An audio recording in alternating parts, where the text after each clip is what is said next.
Fala pessoal, tudo bem? Vamos falar hoje das novidades do imposto de renda. Muitos vídeos já circulando na internet, mas a gente vai dar aqui algumas informações a mais. Não só das novidades, mas as principais itens, como por exemplo a devolução do auxílio emergencial e como declarar um imóvel financiado, ações, etc. Então vamos começar pela obrigatoriedade da declaração. Quem está obrigado a declarar? Pessoas físicas que receberam rendimentos tributáveis no ano calendário de 2020 inteiro acima de R$ 28.559.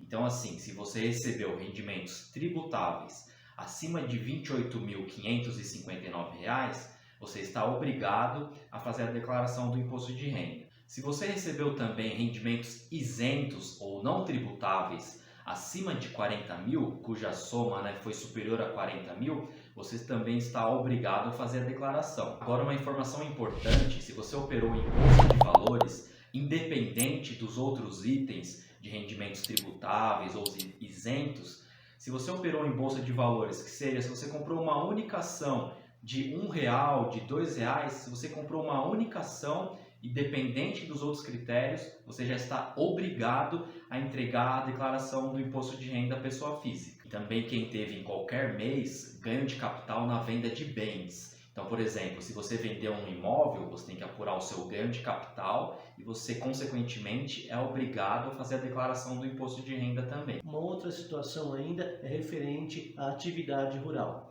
Se você obteve uma receita bruta superior a R$ 142.798 ou ainda pretenda, numa outra situação, compensar no ano calendário de 2020 algum prejuízo ou exercícios posteriores, você poderá fazer uma compensação. Então é preciso declarar essa declaração no ano calendário de 2020. Teve também em 31 de dezembro posse de propriedade ou terra nua até mesmo, com os valores superior a R$300 mil. Aí também você deve sim fazer a sua declaração de imposto de renda do ajuste anual de 2021. Uma outra condição para obrigatoriedade de você fazer a declaração do imposto de renda à pessoa física é se você passou a condição de residente no Brasil em qualquer mês e manteve essa condição até 31 de dezembro de 2020. Então, por exemplo, você morava em Portugal, só que você passou a morar no Brasil em maio de 2020 e manteve essa condição morando no Brasil até 31 de dezembro de 2020, ou seja, continuou morando no Brasil até o final do ano,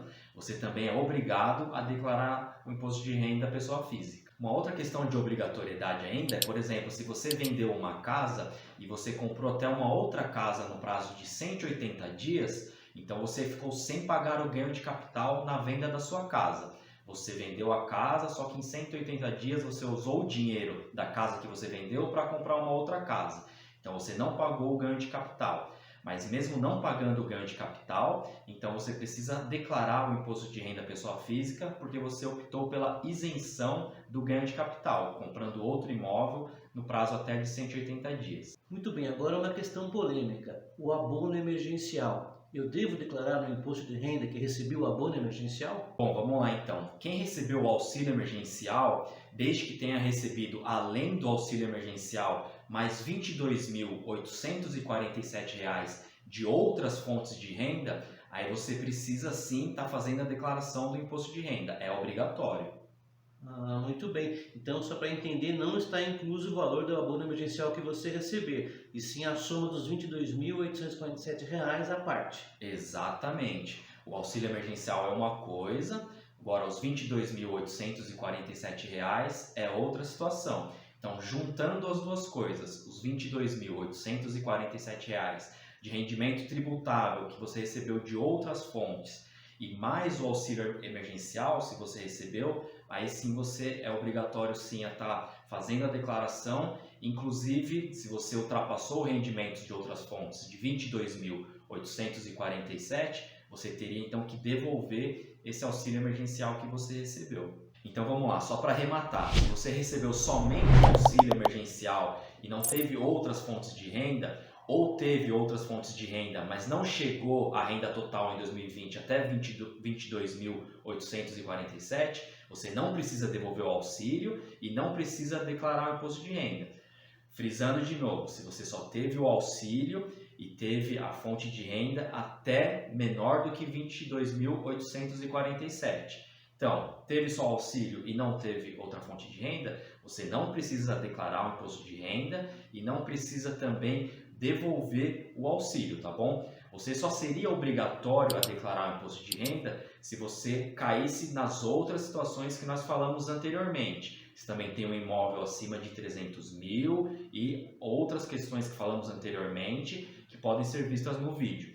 Lembrando que esse vídeo aqui ele vai ficar um pouco maior, mas você pode também, além de estar colocando ele numa velocidade maior, você pode estar sempre voltando o vídeo e colocando ali para entender, voltando e também adicionando ali, passando ele para frente para ficar de uma forma mais tranquila o entendimento, tá bom? Agora vamos falar sobre as novidades da entrega da declaração deste ano. Uma das mudanças que aconteceu é para você poder indicar a sua conta de restituição através de conta de pagamento. Mas como assim? Seriam aquelas contas de bancos digitais como o Nubank, o Banco Inter também, que você poderá estar indicando uma conta de pagamento para ter a sua restituição. Temos mais duas situações aí sobre a declaração pré-preenchida, como conseguir elaborar ela e também como dar informação para suas criptomoedas, que nós vamos falar no decorrer desse vídeo ainda. Agora, voltando um pouco na questão do auxílio emergencial, quem é obrigatório a declarar, lá que recebeu além do auxílio emergencial mais R$ 22.847 de outras fontes de renda, você precisa pegar o informe de rendimentos referente ao auxílio emergencial, que vai constar ali o CNPJ da fonte pagadora. E onde eu pego esse auxílio? É no site .gov/cidadania, mas eu vou deixar aqui nos comentários ou na descrição do vídeo aqui em algum lugar o site certinho, que você vai clicar e com a sua senha .gov você vai lá pegar esse informe de rendimento que vai estar discriminado o quanto de valores você recebeu certinho do auxílio emergencial para poder fazer essa declaração. Agora você falou que quem recebeu acima de R$ 22.847 vai ter que fazer a devolução do auxílio emergencial. E como fazer isso? Bem lembrado. Então, para fazer a devolução do auxílio emergencial, o governo está estimando mais ou menos que 3 milhões de pessoas vão ter que devolver o auxílio emergencial.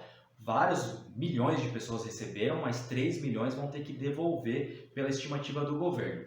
Então, as pessoas que são obrigadas a devolver o auxílio emergencial, na hora de fazer o preenchimento do programa aí do imposto de renda, na hora da finalização, o próprio sistema ele vai gerar uma tela onde você vai estar dizendo que na sua situação você vai ter que devolver esse auxílio emergencial. Aí você vai lá na declaração, no menu imprimir, vai ter um DARF de devolução do auxílio emergencial. Então você preencheu a declaração, se você caiu nessa situação, você no próprio sistema do imposto de renda, você vai pegar e imprimir esse DARF e fazer o pagamento desse DARF para estar devolvendo o auxílio emergencial. Então, pelo que eu entendi, vai ser gerado um DARF ao termo da própria entrega da declaração, né? E também entendi que a Receita não informou como vai ser pago, se vai poder parcelar ou não esse valor. Exatamente, você vai terminar de preencher a declaração, vai gerar o DARF, só que a Receita Federal ainda não disse se você vai ter que pode parcelar esse DARF ou dar algum desconto para quem pagar antecipadamente ou algumas situações desse tipo. Quanto ao pagamento do DARF, a Receita Federal ainda vai definir os critérios, mas vai ter que devolver através de pagamento de DARF mesmo. Agora, gente, referente à declaração pré-preenchida que nós falamos no início do vídeo, temos essa novidade também. No passado, para conseguir acessar, era preciso ter o certificado digital, mas a Receita disponibilizou hoje, através da criação de uma senha no eGov, que você poderia estar fazendo essa senha. É uma senha que vai ter que ter dupla autenticação de informações, pedindo possivelmente além do celular um e-mail para confirmar os seus dados, para que possa ter acesso, é uma garantia para você que outra pessoa não está acessando suas informações. E você vai buscar ali na declaração pré-preenchida as informações da declaração do seu imposto de renda de pessoa física. Então agora, como as informações vão estar na sua declaração pré-preenchida? Primeiro, a DIRF, a empresa entrega as informações que ela pagou para você durante o ano, salários, descontos, retenções e previdenciárias vão constar ali. Caso você tenha comprado um imóvel ou vendido ou tenha renda de aluguel, a DIMOB e as imobiliárias estarão informando nessa declaração. E também se você contratou serviços médicos, a DIMED também que os prestadores de serviço estarão informando. Agora, importante nessa declaração, justamente já diz pré-preenchida, é muito importante você confrontar e confirmar se realmente os valores estão corretos, né? É uma ferramenta que vai facilitar para não haver erro na sua digitação, na sua declaração, né? Terem correções ou multas por isso, ou gerar impostos indevidos. Então, você deve pegar as informações pré-preenchidas, ali conferir se bate com o seu informe de rendimento da empresa, com o que você movimentou no imóvel ou recebeu de aluguel durante o exercício, ou despesas médicas. Tudo isso é uma garantia, uma facilidade para você, para evitar ao máximo de erros possíveis. Agora, uma outra novidade importante é que a Receita Federal você vai poder preencher o seu e-mail e o seu telefone na declaração. Só que é importante frisar que a Receita Federal não manda e-mail e nem SMS solicitando informações suas. Se alguém pedir, se você recebeu um SMS ou um e-mail da Receita Federal solicitando informações, é fraude, é golpe, tá bom? A Receita Federal não manda, ela vai coletar essas informações, mas no máximo que vai acontecer é você receber um e-mail ou SMS da Receita Federal falando para você acessar o seu ECAC, que é onde lá você tem a sua senha, tudo de forma segura, que você faz a senha gov.br para você acessar o seu ECAC, tá bom? Mas a Receita Federal não vai solicitar informação através de e-mail e celular. Ela vai só mandar um SMS, um e-mail falando para você entrar no ECAC com a sua senha Gov, que é onde tem ali uma segurança maior das suas informações, tá bom? Agora, uma outra novidade ainda que surgiu a partir desse ano é referente aos criptoativos, que antigamente, até o ano passado, a gente informava com código de outros, mas agora quem tem criptomoedas, a Receita Federal colocou 3 novos códigos. Ali o 81, onde você vai informar os seus bitcoins que você tem na sua posse. O 82, você vai informar os outros criptoativos, outras criptomoedas, que são o que a gente chama de altcoins, né? Que é ali o Ether, o XRP, o Ripple e todas as outras criptomoedas que vão ser informadas no código 82. No 81 você informa o Bitcoin e no 82 as altcoins, que são as outras criptomoedas sem ser o Bitcoin. Temos ainda o código 89, que é para demais criptoativos que não são considerados criptomoedas.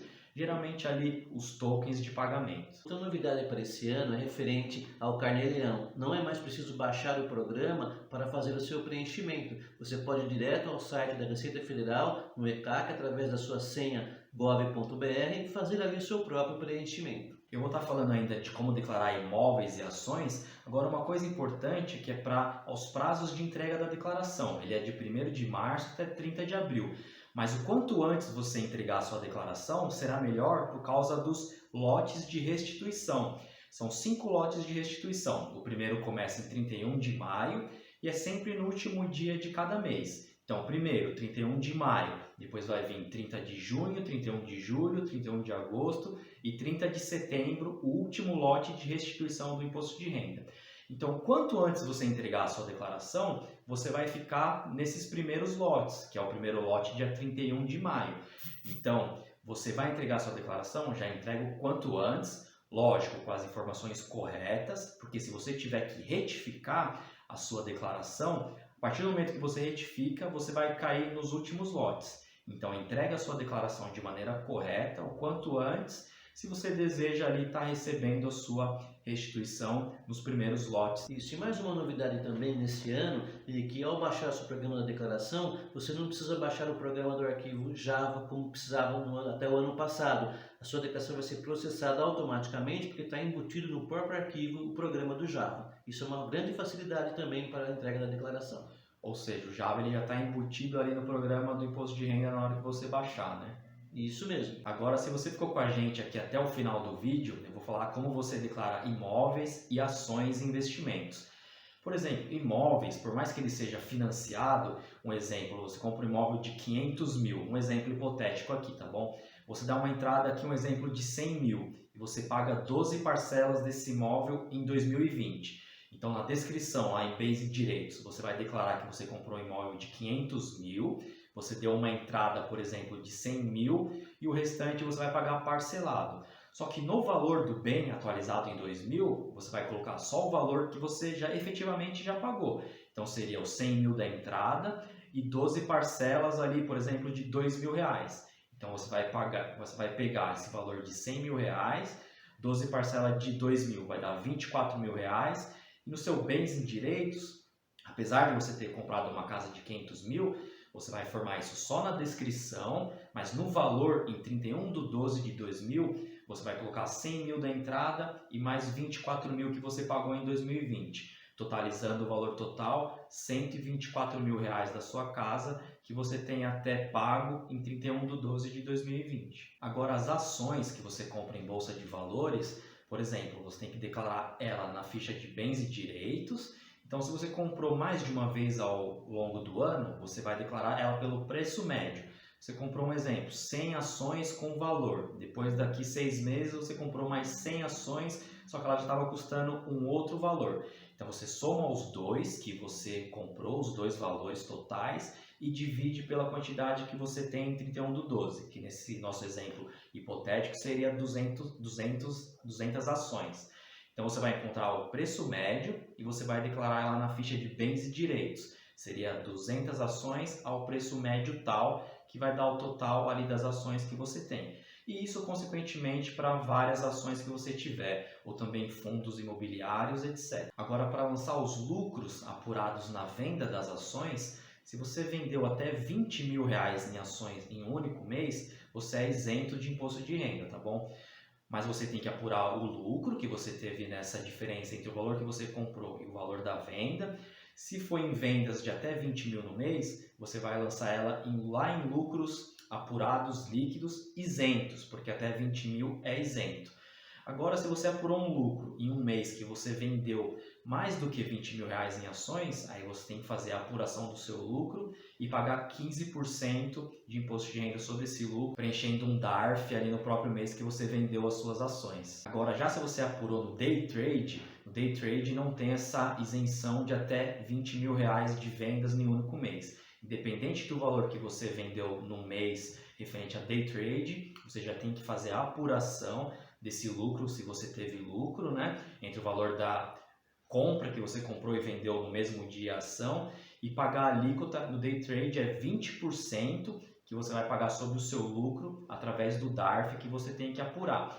Lembrando que se você tiver prejuízo, tanto em operações day trade quanto no swing trade, você pode compensar esses prejuízos que você teve nos meses subsequentes do lucro e pagar ali o seu imposto 15% ou 20% apenas da diferença do lucro que você teve, compensando os prejuízos anteriores. Pessoal, gostaram do vídeo? Nós estamos trazendo mais vídeos detalhando tudo que foi falado aqui hoje, item a item, e caso tenha alguma dúvida, pode deixar nos seus comentários. Conte conosco, um abraço e nos vemos nos próximos vídeos.